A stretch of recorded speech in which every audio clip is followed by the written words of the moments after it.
जब तक फिदा नहीं होती, जान जब तक फिदा नहीं होती, पूरी रस्में वफा नहीं होती, पूरी रस्में वफा नहीं होती।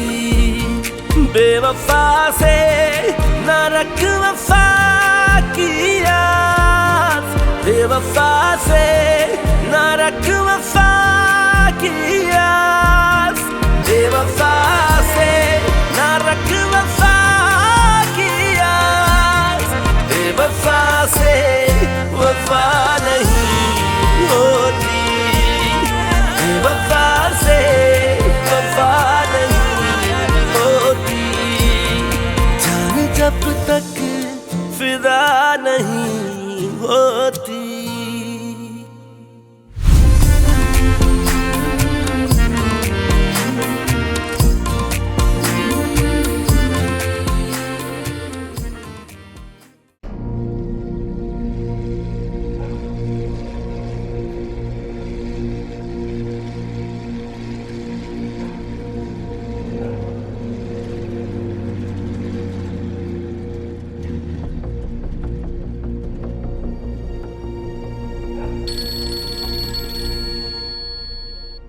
सर, जवार जज्बाती मत होना, जो भी करना है संभल कर करना। हम ऐसे ही थोड़ी जा रहे हैं सर, बाकायदा परमिशन लेके रेड करेंगे। अरे वो तो मुझे भी पता है, बस जरा अपना हाथ हौला रखना, ये भी ऊपर का ऑर्डर है। देखो, हमें किसी को नुकसान नहीं पहुंचाना है और ना ही किसी को अरेस्ट करना है, बस सोलंकी को उसकी औकात में रखने के लिए हल्का सा झटका देना है। डोंट वरी सर, अल्लाह खैर करेगा। अरे अल्लाह तो हमेशा ही खैर करता है, बस बंदा मुसीबतें खुद मोल लेता है और तुम उसमें बहुत माहिर हो। बिला वजह परेशान हो रहे हैं आप सर, सोलंकी को हल्का सा झटका ही देना है ना, मेरा काम है, मैं कर दूंगा। आप बेशक अपनी जीप पे आराम कीजिएगा।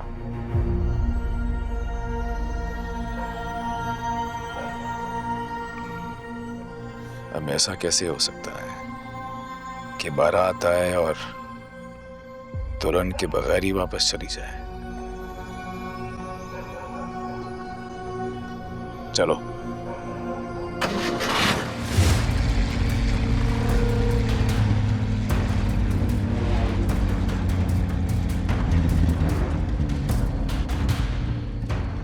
सर, अब क्या करें? गेट तो बंद है।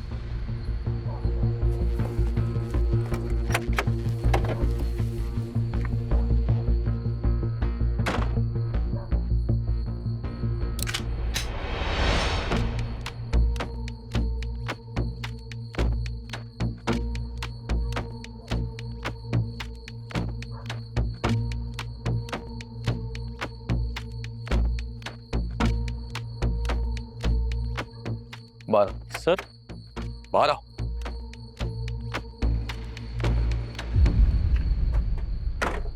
सर कहाँ जा रहे हैं सर?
सर क्या हुआ, खैरियत?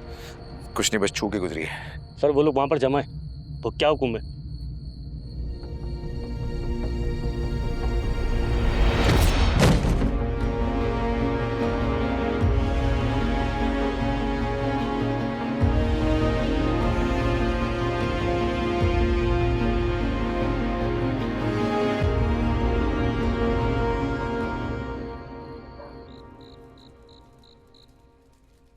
मैं सोच भी नहीं सकता था,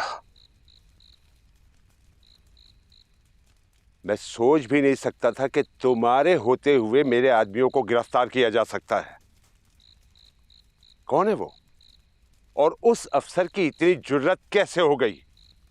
मैं बताता हूं कौन हूं मैं।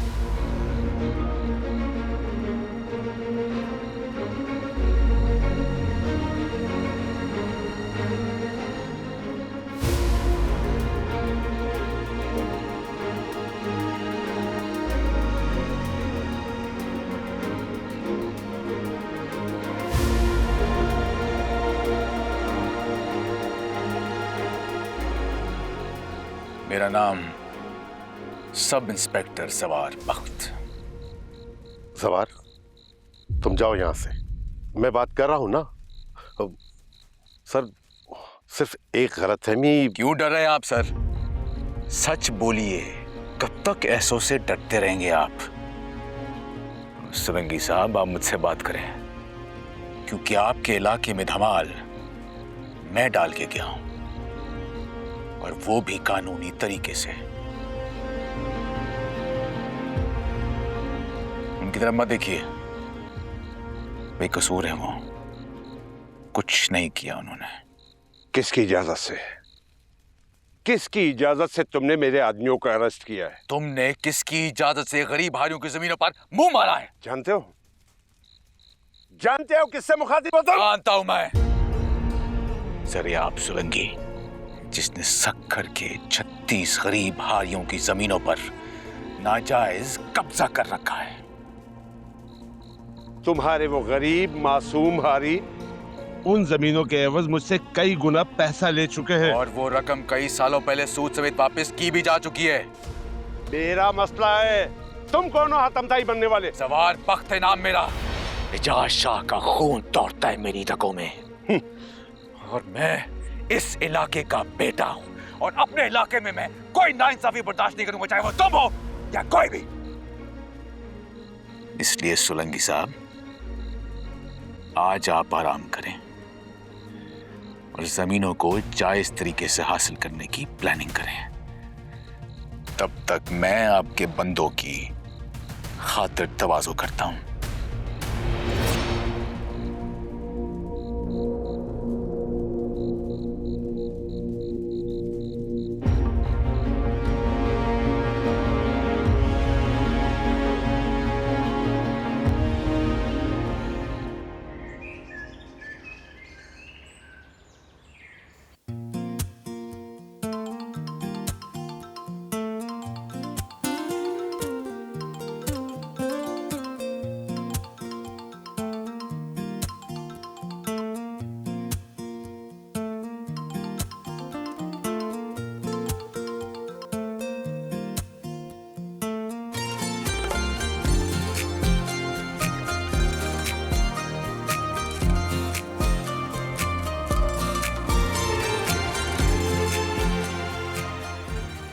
बंद किया हुआ था यार। रात 12 बजे से मुसलसल ट्राई कर रहा हूँ तुम्हें, तुमने मेरे मैसेजेस भी नहीं देखे। Happy birthday Paras, happy birthday to you.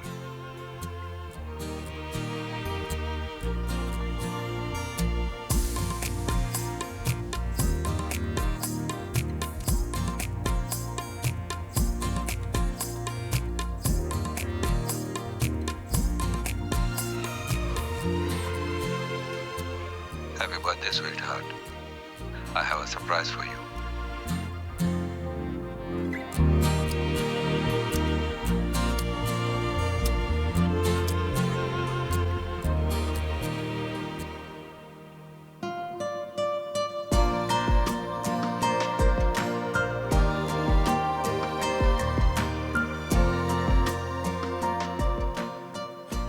Happy birthday मेरी जान।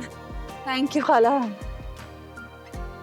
सब तुम्हारी शिकायतें कर रहे हैं मुझसे, तुम अपना फोन क्यों नहीं उठा रही हो? जी क्योंकि मैं चाहती थी सबसे पहले मुझे डैड विश करें। तो किया? तो फिर? कुछ नहीं, छोड़ें। केक आपने खुद बेक किया है? Of course. हमेशा की तरह बच्चों की तरह सेलिब्रेट करती है मेरी बर्थडे। बड़ी हो गई हूँ अब मैं। मेरे लिए नहीं। छोड़ें सब, केक कटिंग करते हैं। अरे पहले अपना सरप्राइज तो जाके चेक करो। जा। Come on.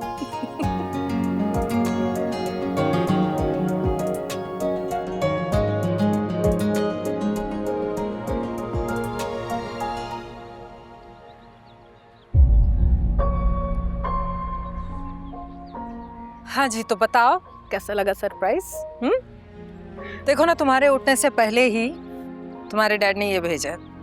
कितना ख्याल रखते हैं ना तुम्हारा। और एक तुम हो कि छोटी छोटी बातों पर उनसे नाराज हो जाती हो। चलो जाओ, अभी उनको कॉल करो और थैंक यू बोलना। नो।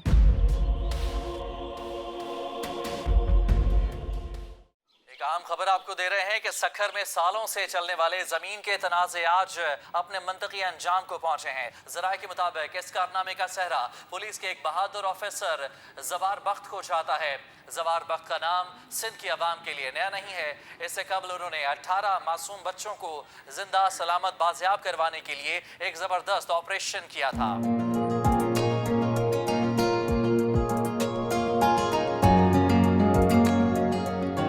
अम्मा, क्या हुआ? अम्मा, अम्मा, क्या हुआ? देखो तो तुम्हारे होने वाले दामाद का कारनामा। क्या हुआ? इसे तो कुछ नहीं हुआ ना, ये तो ठीक है ना? अम्मा, वो तो हीरो है, उसको कुछ नहीं हो सकता। सालों से अपनी जमीन की मिल्कियत हासिल करने के चक्कर में घिस जाने वाले सखर के गरीब आवाम। अब्बू, इतनी बड़ी खबर चल रही थी, आपने टीवी बंद कर दिया। भाई ने जमीनें छुड़वाई हैं, जिसके लिए आप इतने वक्त से परेशान थे। आपको खुशी नहीं हुई? मरियम, जाओ जाके आटा गूंदो। लेकिन अम्मी, मैंने कहा ना जाओ।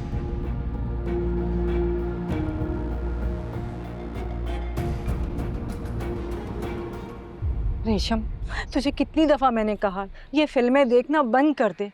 देख, अब वो बड़ा अफसर बन गया है और तू है कि इंटर भी पास नहीं किया है तूने। मैं चाहती हूँ तू उसके मेयार की बातें करे। कब करेगी तू ऐसी बातें? अम्मा, तो क्या शादी के बाद वो मुल्क के बजट, हालात और फलसफे की बात करेंगे? अम्मा, तुम खुद तो कहती हो कि शादी के बाद आटे दाल का भाव पता चलता है। गलत कर दिया तुम्हारे बेटे ने। आपको खुशी नहीं हुई?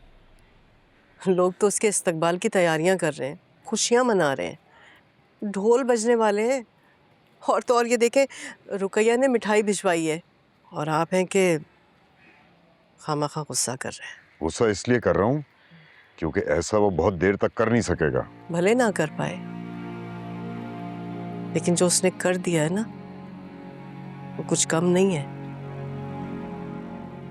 हारियों की जमीनें जिस पे जालिम कब्जा करके बैठे हुए थे 10-10, 20-20 साल से, अरे वो ज़मीनें उनको मिल गई हैं। उनके घरों में खुशहाली आएगी, खुश होंगे वो लोग। सब कुछ देख के अच्छा नहीं लगेगा आपको?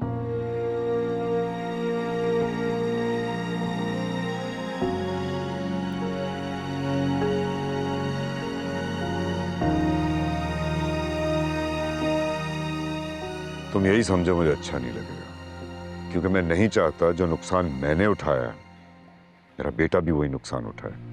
उसूलों पे चलने वाले लोग अपने और परायों से दोनों से धोखा खाते हैं।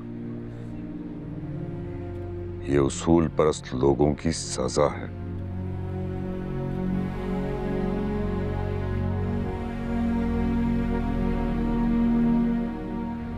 बस कर दे ये अपने सुगरापे का पहाड़ा। तू हफ्ते में मुझे 4-4 दफा सुनाती है, तो थकती नहीं है क्या? अम्मा, तुम भी तो मुझे चैलेंज कर देती हो और जवार से कमतर समझती हो।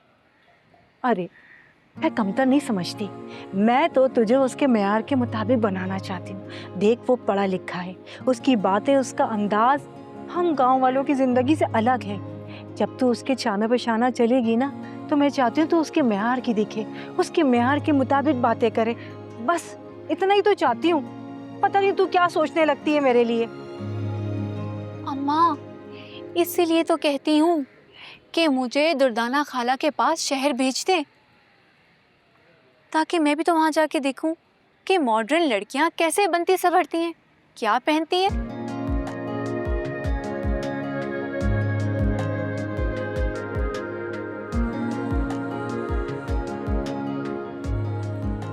तुम्हें मुतासिर करने के लिए मैंने खुद को बदल ना दिया तो मेरा नाम भी रेशम नहीं।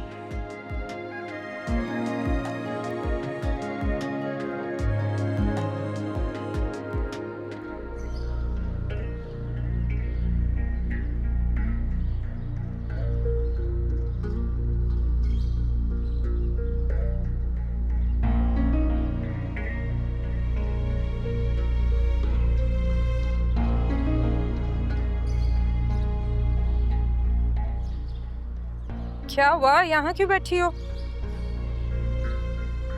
क्या बात है? मुझसे किसी बात पे नाराज हो क्या? आपसे नहीं, डैड से। चलो उन्हीं से सही, लेकिन किस बात पे भाई? हमेशा की तरह एक महंगा सा तोहफा भेज के उन्हें लगता है उन्होंने अपने सारे फर्ज अदा करते। यही करते हैं ना मेरे साथ। तो फिर उन्हें क्या करना चाहिए था? कम ऑन माँ खाला, आप तो मुझसे ये मत पूछे। एक आप ही तो शायद जानती हैं मुझे। ये गिफ्ट्स ये मुझे अट्रैक्ट नहीं करते।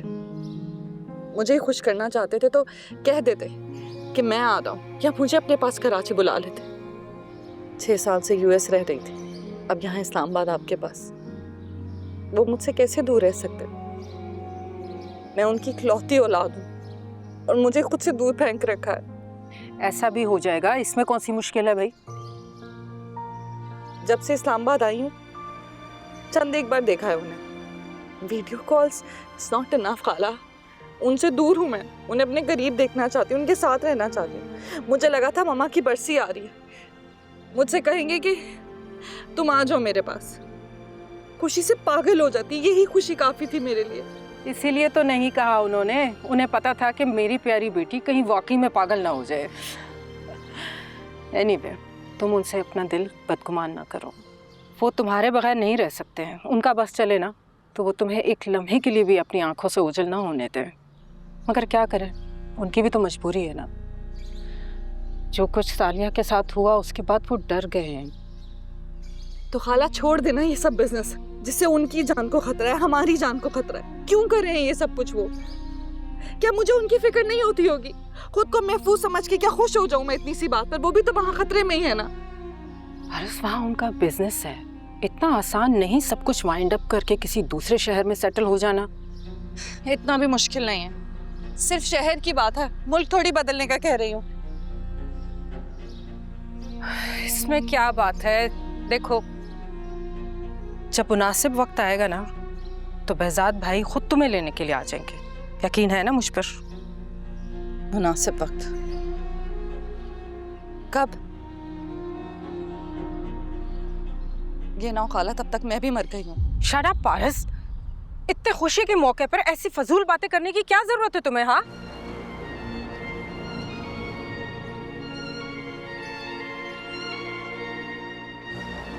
सॉरी माँ खाला, लेकिन कुछ भी नहीं।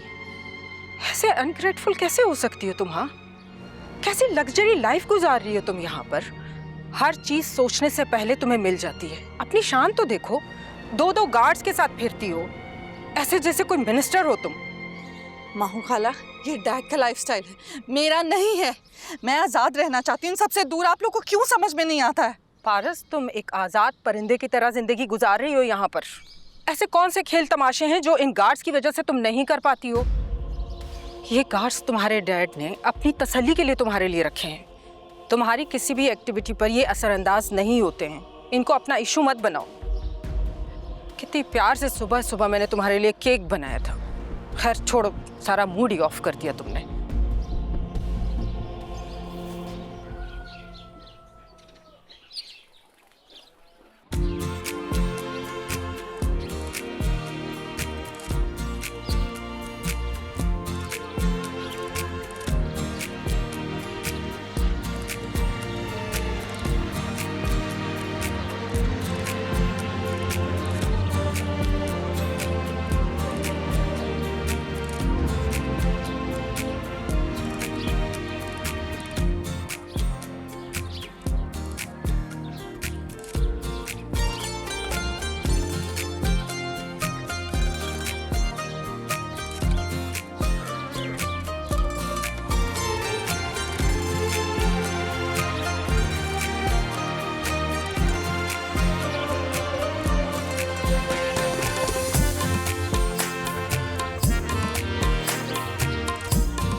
अस्सलाम वालेकुम। वालेकुम सलाम मेरा बच्चा। अस्सलाम वालेकुम। कैसे आप ठीक है? बिल्कुल ठीक। पता है कितने दिनों के बाद आए हो तुम? पूरे 1 माह और 17 दिन के बाद आए हैं भाई। बस दिन गिनती रहे ना, मेरी खातिर पुलाव बनाना मत सीखना तो। अरे तूने इस बार मेरे लिए पुलाव नहीं बनाया ना, अगले बार शहर से तेरे लिए कोई चीज नहीं लेके आऊंगा, समझी? अब मुझे कुछ चाहिए भी नहीं, क्योंकि इस दफा माँ बदौलत आपके साथ खुद सखर जाएंगी, इनसे पैसे लूंगी और जो दिल में आएगा जाके खरीद लो। बस ख्याली पुलाव बनवा लो उससे, और कोई काम नहीं अरे इसको। ऐसा सिर्फ सोचा नहीं जा रहा, ऐसा आपसे करवा लिया जाएगा। जवार बख्श साहब छोड़ दे। बहुत बोलने लगे अच्छा, ये। बाल तो छोड़ दो इसके। सिखाता है उसको ऐसी बातें। और तुम्हारा काम कैसे जा रहा है? एक बन जा रहा है वैसे तो। आपको पता है अब तो ऑनलाइन ऑर्डर्स भी आने लग गए, और हर लड़की खैर से 8-10 हज़ार रुपए तो कमा ही लेती है। अरे वाह, तुम कितना कमा रही हो? भाई आपको तो पता है मैं जो भी कर रही हूँ इन लड़कियों के लिए कर रही हूँ। तालीम नहीं तो कोई स्किल तो होना ही चाहिए। लेकिन आपको एक बात बताऊं, सारी दुनिया ने मुझसे सीख लिया, एक वो रेशम है जो मुझसे कुछ ना सीख सकी, कभी हाथ ही नहीं आई। अरे यार खुदा, किसका नाम ले लिया, अब शैतान कहीं ना कहीं टपक पड़ता होगा। लो, नाम ना भी लेती ना तो भी उससे टपक पड़ना था। सुबह से ना दरवाजे पे टेक लगाए बैठी है, बस देख ली होगी तुम्हारी गाड़ी आते हुए उसने।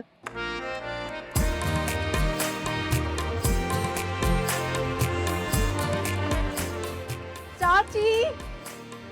अम्मा गलत बोल दिया ना, असूलन तो उसको कहना चाहिए था सवार, जैसे फिल्मों में हीरोइन हीरोज को बोलती है। अस्सलाम वालेकुम। वालेकुम सलाम। कैसी है चाची?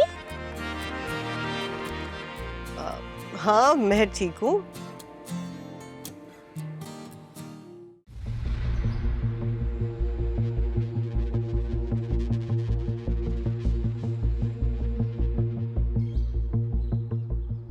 अब कॉल क्यों अटेंड करेंगे? तोहफा भिजवाकर उन्हें लगता है अपने सारे फर्ज पूरे कर दिए। बहुत एहसान किया ना मुझ पर।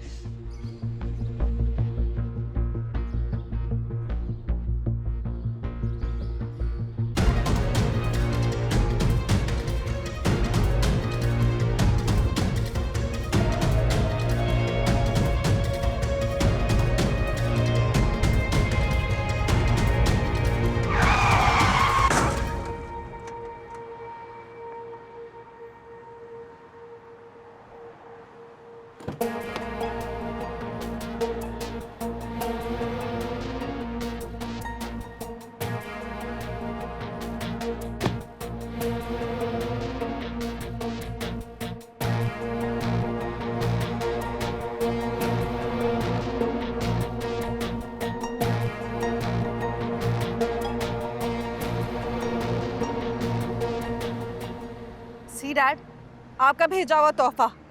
आप जानते हैं मुझे ये सब अच्छा नहीं लगता। मुझे ये सब कब चाहिए था? देखें कहाँ है आपकी फौज, देखें कहाँ है, कोई प्रोटेक्ट कर सका है मुझे? अगर मुझे अब कुछ हो जाता तो आप क्या कर लेते? आपकी ये सो कॉल्ड प्रोटेक्शन कुछ नहीं कर सकती मेरा, कुछ भी नहीं। देख ले, अपनी आंखों से देख ले, ये सब झूठा दिखावा है। मुझे नहीं चाहिए कोई प्रोटेक्शन, कोई मुझे बचा ही नहीं सका।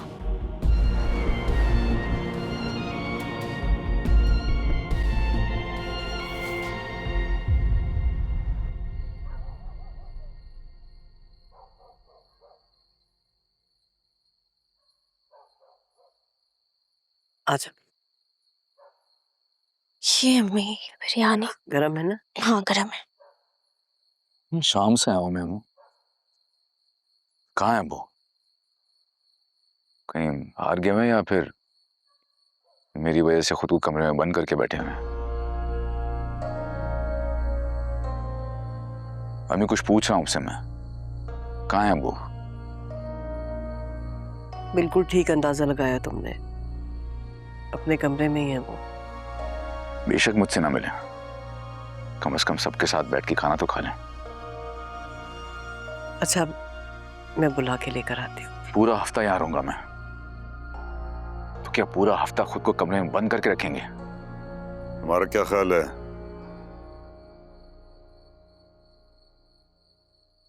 मैं तुम्हारा सामना करने से कोई डरता हूँ क्या? कमरे में ताला लगा के बैठ जाऊंगा।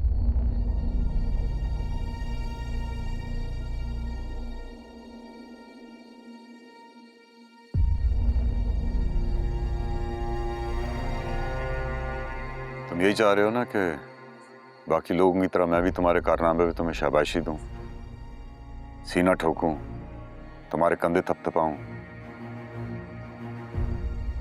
ना सीना ठोके, ना कंधा थपथपाए, बस नॉर्मल बाप बेटी की तरह सबके साथ बैठ के खाना खा लें, यही चाहता हूं मैं।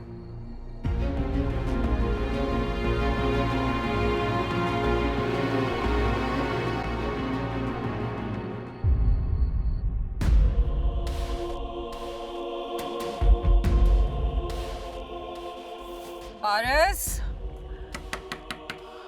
पारस प्लीज दरवाजा खोलो। पारस, पारस दरवाजा खोलो। क्यों बंद किया हुआ है? तुम ठीक तो हो ना? पारस प्लीज दरवाजा खोलो। पारस,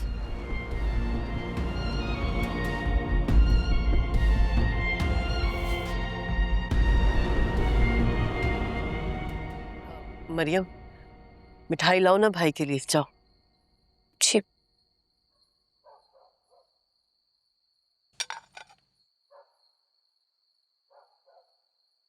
मुझे पता है गांव में सब लोगों ने बहुत जश्न मनाया होगा, शाबाशी दी होगी तुम्हें, कंधे पे उठा के नाचे भी होंगे, लेकिन ये जान लो, ये गांव वाले जो है ना, इनको सिर्फ अपनी जमीन की फिक्र है। तुम्हारी जगह कोई और होता ना, तो उसको भी इसी तरह कंधे पे उठा के नाचते और नारे लगाते। तुम्हारा क्या ख्याल है, मैं अपनी जमीन वापस नहीं ले सकता था? क्यों छोड़े रखा इतना अरसा? तो मुझे बुज़दिल समझते हो तो समझते रहो, मुझे से कोई फर्क नहीं पड़ता। मेरी किस बात से आपको ये तासुर मिला कि मैं आपको बुज़दिल समझता हूं? वो आप मेरी इंस्पिरेशन है, हीरो है मेरे। फिर वो काम जो मैंने अपने दौर में नहीं किया, तुमने क्यों कर दिया, जबकि मैंने तुम्हें समझाया भी था? तो आप इस बात से नाराज हैं कि आपके समझाने के बावजूद मैंने ये सब क्यों किया? वो मैं जानता हूं हमेशा मुझे मना करते रहते हैं, लेकिन अब वो 20-20 सालों से अपनी जायज और जाती जमीनों को कब्जे में देकर खुद रूखी सूखी पर गुजारा करते हैं। सब गांव वालों का हक बनता था कि कोई उनकी दाद रसी करे, और अगर मैं कोई आम सा आदमी होता तो शायद सिर्फ उनकी बात सुन के उन्हें तसल्ली दे देता कि मैं एक बाख्तियार आदमी हूं, उनकी मदद करने की हिम्मत और ताकत रखता हूं। इसीलिए मैंने मदद की और आगे भी करूंगा। अरे सवार बेटा, तुम्हारे अब्बू को तुम्हारी फिक्र है, इसीलिए वो ऐसा कह रहे हैं। तो अगर मेरी फिक्र है तो मुझे सपोर्ट करें, मेरे साथ खड़े हों, ताकि दुश्मन मुझे अकेला मत समझे।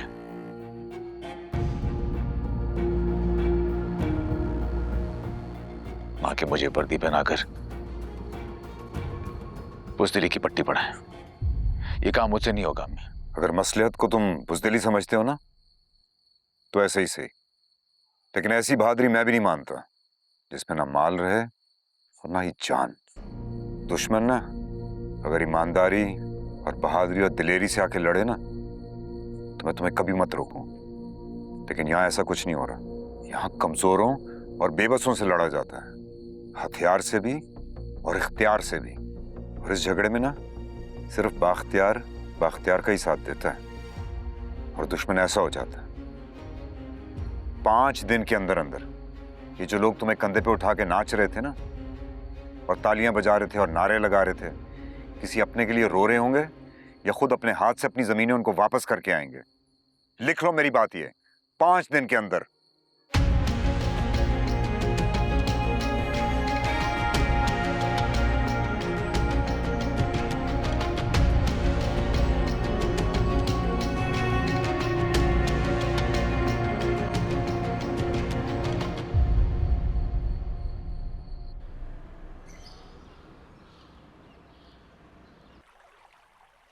पारस, तुम ठीक हो ना? कितनी छोटी थी मैं खाला जब मामा चली गई। फिर डैड ने भी मुझसे अपनी जान छुड़वा ली। मेरे बारे में सोचा ही नहीं, मेरा ख्याल ही नहीं किया। समझ नहीं सकते कि मैं कितनी अकेली हूँ यहाँ। तो उसका मतलब ये नहीं है ना कि तुम अपने डैड को इतना परेशान करो, इतना सताओ उन्हें, और तो और तुम्हें मेरा भी कोई ख्याल नहीं आया? हाँ, कितनी कॉल्स की हैं मैंने तुम्हें, दरवाजे पे नॉक करती रही, खाना भी नहीं खाया तुमने रात को। क्यों करती हो ऐसा? अगर कुछ हो जाता तो? क्या हो जाता खाला? मर ही जाती ना, इससे ज्यादा क्या ही होता। डर से ना मैं तुम्हें खींच के थप्पड़ दूंगी, बेवकूफ। क्या मिला तुम्हें ये सब करके? हाँ, 15 मिस कॉल्स, सुबह भी कॉल कर रहे थे। वैसे तो उनके पास वक्त नहीं होता है मेरे लिए, मगर ऐसा कुछ करती हूँ तो फिर कॉल्स करते हैं। वो ये महसूस भी नहीं कर सकते कि मैं कितनी अकेली हूँ यहाँ। तुम्हारे खालू के जाने के बाद ना मैं बहुत तनाव हो गई थी, लेकिन मैंने खुद को मसरूफ किया। फिर जब तुम मेरी लाइफ में आई तो मैं ये भी भूल गई कि मेरी कोई औलाद भी नहीं। I'm sorry खाला, I didn't mean to hurt you। मैंने इसलिए नहीं कहा था, लेकिन मम्मा के बाद I feel डैड को होना चाहिए था। बस कुछ अरसे की बात है, बेजाद भाई सब कुछ सेटल कर देंगे और फिर तुम्हें वो कराची बुला लेंगे। आप सच कह रही हैं? ऐसा उन्होंने खुद कहा है? हाँ भाई, खुश हो जाओ। उसके बाद फिर तुम्हें तुम्हारी वो प्यारी फुप्पो और उसका बेटा आफ्ताब मिल जाएगा और मुझे भूल ही जाओगी। ऐसा हो ही नहीं सकता। आपके पास रहकर उन्हें याद नहीं करती और उनके पास जाके क्या आपको भूल जाऊंगी? नो वे। और आपको तो कभी भी नहीं भूल सकती, मर के भी नहीं। आपसे मम्मा वाली खुशबू आती है मुझे। लव यू मेरी जान। I love you more। Okay, अपना ख्याल रखो।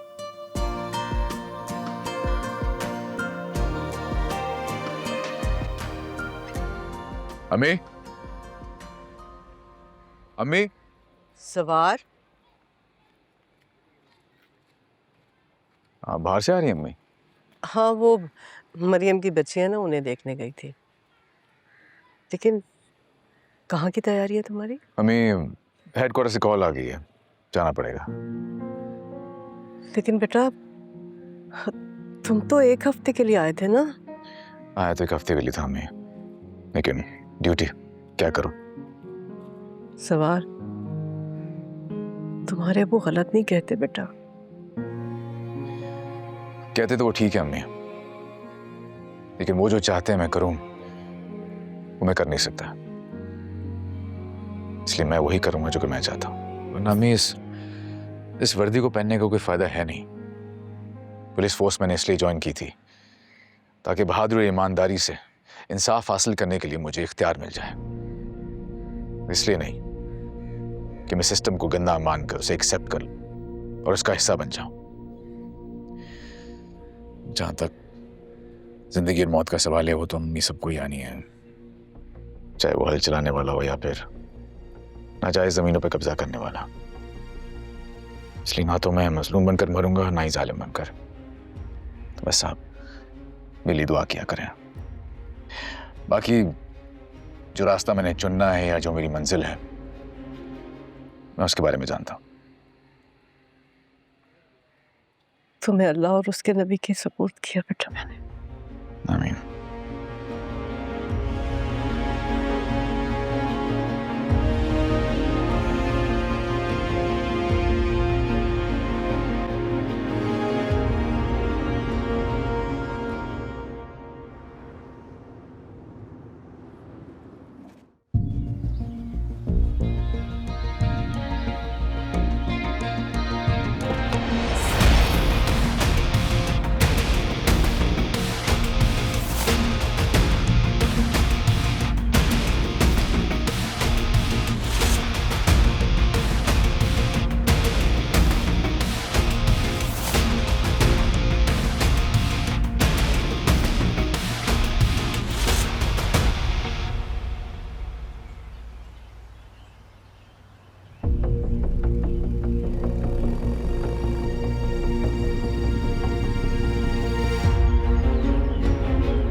अस्सलाम वालेकुम।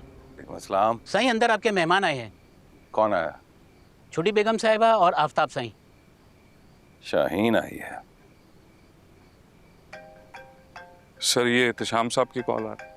2 माह तक सारी मीटिंग्स जूम कॉल पे रखना, मैं किसी से नहीं मिलूंगा, घर पर भी नहीं। ठीक है सर। हेलो जी एहतशाम साहब। बहुत वाह वाह हो रही है, बड़ी कवरेज मिल रही है तुम्हें मीडिया पर, हालांकि तुम्हारा इंस्पेक्टर इस मिशन को लीड कर रहा था। लीड तो कर रहे थे सर, लेकिन गाड़ी में बैठ के कौन सा लीड होता है? उसके लिए जान हथेली पे रखनी पड़ती है। और जान की बाजी तुमने लगाई, मगर क्यों? सर इंस्पेक्टर साहब ने आपके परमिशन के साथ ही सब कुछ किया था। कितना अर्सा हो गया तुम्हें पुलिस फोर्स में?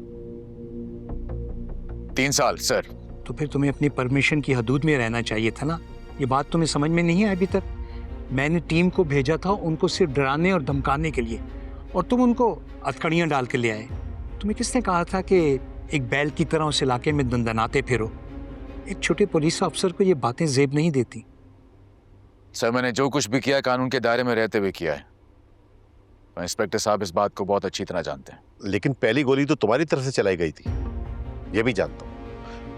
सर इसे मैंने समझाया था कि जज्बात में आकर कोई गलत कदम ना उठाना, लेकिन इसका हर फैसला उल्टा ही होता है। कमांडो ट्रेनिंग करके आया ना, तो बस हर वक्त एक्शन के लिए तैयार रहता। सर पहला फायर मेरी तरफ से नहीं हुआ था, लेकिन मैं समझ गया आप ऐसा क्यों कर रहे हैं। शायद आपको वो मीडिया कवरेज नहीं मिली जो कि आप एक्सपेक्ट कर रहे थे, या फिर मैं समझूं कि आप और जरियाब सोलंकी। कौन है ये जरियाब सोलंकी? जरा तारुफ तो करा दो उसका। फ्यूचर मिनिस्टर और एक बहुत बड़ा जमींदार। तुम्हें अंदाजा भी है वो कितना पावरफुल आदमी है? खड़े खड़े हमारी नौकरी खत्म करवा सकता है। मैं जानता हूँ सर, लेकिन तुमने ना सिर्फ अपने टीम लीडर को बाईपास किया है, बल्कि मेरे ऑर्डर्स का भी नाजायज फायदा उठाया है। अपने साथ साथ हमारी नौकरी को भी खतरे में डाल दिया है। जरियाब सोलंकी से उलझना तुम्हें पता है ना कितना महंगा पड़ सकता है। सर ये वर्दी, ये ओहदा मुझे इस बात का हुक्म नहीं देता कि मैं किसी भी इंसान से डरूं। और जरियाब सोलंकी चाहे जो भी हो और आगे जो भी बनने वाला हो, कानून उसे इस बात की इजाजत नहीं देता कि वह मुझ समेत गरीब हारियों की जमीन पर नाजायज कब्जा करके बैठ जाए। उसे अगर जमींदार बनने का इतना ही शौक है तो हारियों से जमीन जायज तरीके से ले। तुम्हारी सस्पेंशन की कोशिश कर रहा है वो जमींदार बनने का शौकीन, और वो कर भी लेगा। अगर तुम अपनी नौकरी बचाना चाहते हो ना, तो आज अभी इसी वक्त जरियाब सोलंकी से माफी मांग लो, वरना तुम्हारी नौकरी तो गई। ये ओहदा, ये वर्दी मेरी जिंदगी है। इस वर्दी की खातिर में अपने बाप के खिलाफ खड़ा हुआ, उसे हमेशा के लिए नाराज किया मैंने। अगर ये वर्दी मेरी छाती भी ना हो तो शायद मैं कभी सांस भी ना ले पाऊं, लेकिन मेरी सांसें, मेरी गैरत, मेरी ईमानदारी से बढ़ के नहीं है सर। मैं अपनी सांसें खुद तो छीन सकता हूं, लेकिन किसी और को छीनने का हक नहीं दे सकता। ये मेरी तरफ से जरियाब सोलंकी को तोहफा है सर।